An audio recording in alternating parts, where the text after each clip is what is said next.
네, 안녕하세요. 다양한 사회 환경에서의 미술 표현과 근접 발달 영역에 관한 연구를 테마로 프로젝트를 진행한 왓슨 박사와 디자인 졸업단 팀의 발표를 맡은 응용미술교육과 김별이라고 합니다.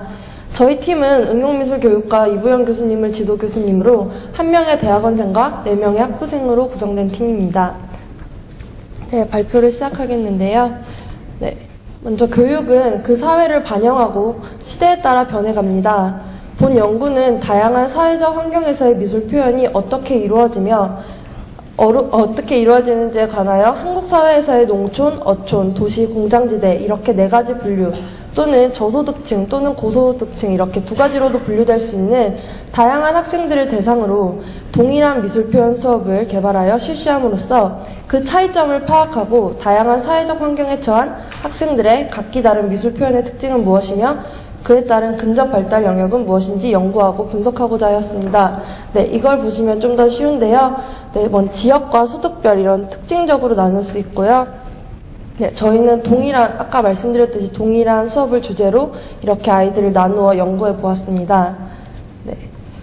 최근 교육개혁 운동의 축으로 작용한 이론 중에 하나가 바로 이 구성주의인데요. 구성주의란 교사 주도의 지식은 거부되며 학생의 사회적 경험을 통해 학습 내용을 구성하고 학생 자신의 필요에 의해 대상을 선정하고 스스로의 활동으로 구성된 지식만이 지식으로서의 의미를 갖게 된다는 새로운 이론입니다. 네, 조금 어려운데요. 좀 더 간단히 말씀드리자면 인간의 정신은 독립적인 활동이 아니라 우리가 사회적인 활동을 함으로써 이런 사회적 학습의 결과이므로 개인이 속한 사회문화의 체계와 주위 환경들의 조건이 학생들에게 끼치는 영향이 매우 크다는 것이고 또한 매우 중요하다는 것입니다. 그리고 또한 이러한 사회의 환경이 학습과 인지 발달에 매우 중요한 영향력을 미친다는 얘기입니다. 네, 저희는 이런 것을 주제로 미니멀 아트와 에코 디자인이라는 2가지 수업을 주제로 진행하였습니다. 네, 내용이 많은데요. 간단히 말씀드리자면 저희는 이런 2가지 수업을 주제로 도시, 농촌, 어촌, 공장지대 이렇게 4군데서 같은 수업을 진행하였습니다. 먼저 미니멀 아트란 이름에서도 알 수 있듯이 최소한, 극소의 미술인데요. 즉 최소한의 조형수단을 사용하여 디자인한 것을 말합니다. 네, 저희는 이 미니멀 아트를 설명하기 위해 칠교놀이라는 수단을 사용하여 아이들에게 설명을 하고 수업을 진행하였습니다. 또한 에코 디자인은 저희가 흔히 아는 재활용을 이용한 미술이라고 생각하시면 편한데요. 저희는 먼저 음료를 일회용 컵에 담아주고 마시고 남은 플라스틱 컵을 이용해서 새로운 디자인 제품으로 재탄생시키는 수업으로 진행하였습니다. 시간 관계상 자세한 내용은 밖에 판넬을 참고하시면 좋을 것 같습니다. 네, 먼저 사진을 보여드릴 건데요. 네, 이쪽은 한양대학교 뒤에 바로 붙어 있죠. 한양초를 도시로 선정해서 갔다 왔고요.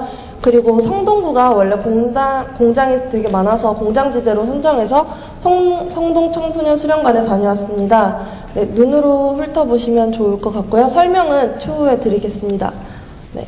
다음은 어촌과 농촌인데요. 친히 저희가 보령까지 내려가서 수업을 하고 왔습니다. 네, 이제 이 특성들을 비교해서 설명드리도록 하겠습니다. 네. 먼저 도시에는 한양초등학교를 다녀왔습니다. 공장지대 수업을 먼저 다녀왔었는데요. 객관적으로 좀 분석해보자면 한양초등학교 아이들이 상대적으로 좀 더 똑똑하고 의욕도 넘쳤습니다. 미니멀 아트의 경우 교실에서 흔히 보는 책이나 연필, 우유, 물통 아니면 고가의 카메라 등을 디자인하는 것을 볼 수 있었고요. 에코 디자인의 경우에는 저희가 수업하기 전에 이 컵으로는 뭘 할 수 있지? 라는 질문과 함께 화분이나 연필꽂이가 될 수 있겠다라는 기본적인 그런 아이디어를 제시해 주었는데 아이들이 양초를 꽂는 것도 만들었고 또 오뚜기를 만드는 그런 학생들도 있었듯이 아이들이 상당히 창의적이고 다양한 생각을 내는 것을 볼 수 있었습니다.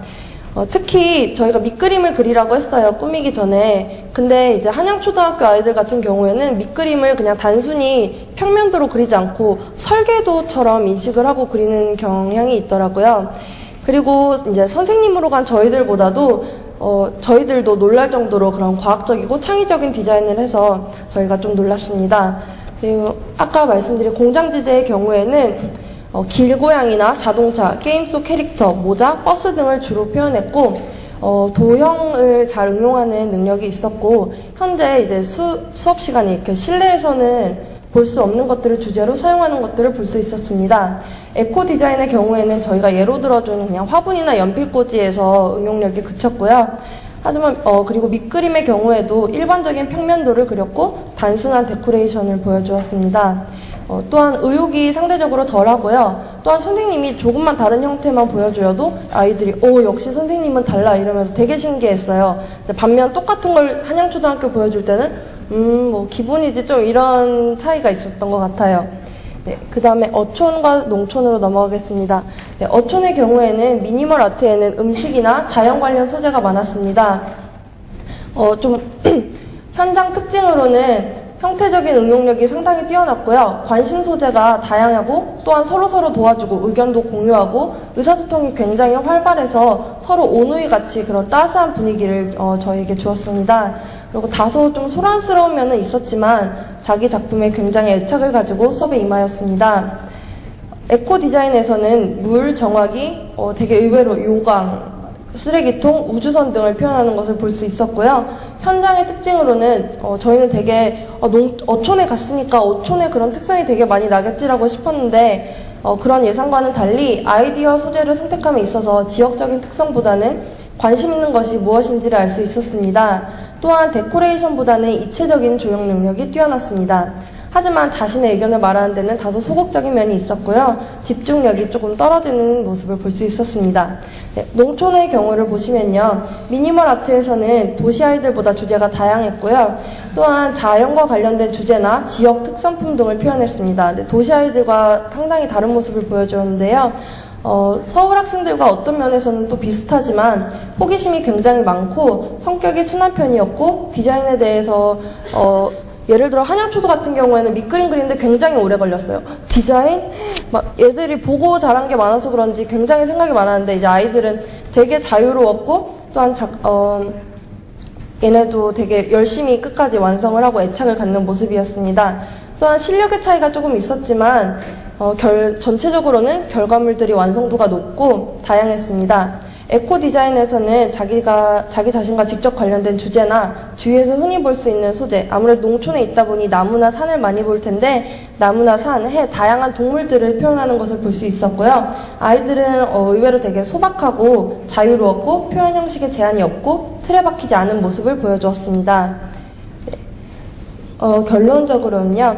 저희는 비고특히의 근접 발달 이론과 발표 시작 때 제가 말씀드린 교육의 성격을 종합해서 결론을 내렸습니다. 먼저 비고특히의 근접 발달 영역 이론이란 아동이 혼자서는 해결할 수 없지만 성인이나 뛰어난 동료와 함께 학습하면 성공할 수 있는 영역을 말하는 것입니다. 학생의 새로운 능력들은 성인이나 뛰어난 동료와 함께 학습하면 학생의 새로운 능력들은 처음에 성인들 또는 좀 더 능력 있는 또래들과 협동하는 동안에 발달되고 내면화되는데요. 교사의 역할은 그런 근접 발달 지역 안에 있는 학생들의 독립적인 기능보다 약간 높은 수준의 과제를 계속 저희가 주면서 이러한 방법으로 학생들의 인지를 구체화시킬 수 있다고 보는 이론입니다. 말이 되게 어려워서 이해를 못하시는 분들이 많을 것 같은데요. 좀 쉽게 말씀드리자면 이렇게 각각 저희가 농촌, 어촌, 도시, 공장지대 이렇게 따로 다녀왔잖아요. 이렇게 각각 다른 사회적 환경에 성장한 학생들은 획일화된 교육이 아닌 학생들이 처한 그런 사회적 환경과 특징을 고려해서 교육을 받아야 한다는 것입니다. 또한 이러한 연구를 통해 미래 미술교육의 방향을 가늠해 볼 수 있다는 전망을 갖고 있습니다. 네, 결론적으로는 이 연구를 발전시킨다면 다양한 사회적 환경에 있는 학생들에게 최선의 교육의 방향을 제시할 수 있고 특히 미술을 통한 유연한 교육 방법을 통하여 그들의 미래의 전반적인 교육 계획과 진로 지도에까지 도움을 줄 수 있으며 이들의 교육을 보다 효율적으로 실시한다면 한국의 미래 발전에 기여할 수 있을 것이라는 결론이 나왔습니다.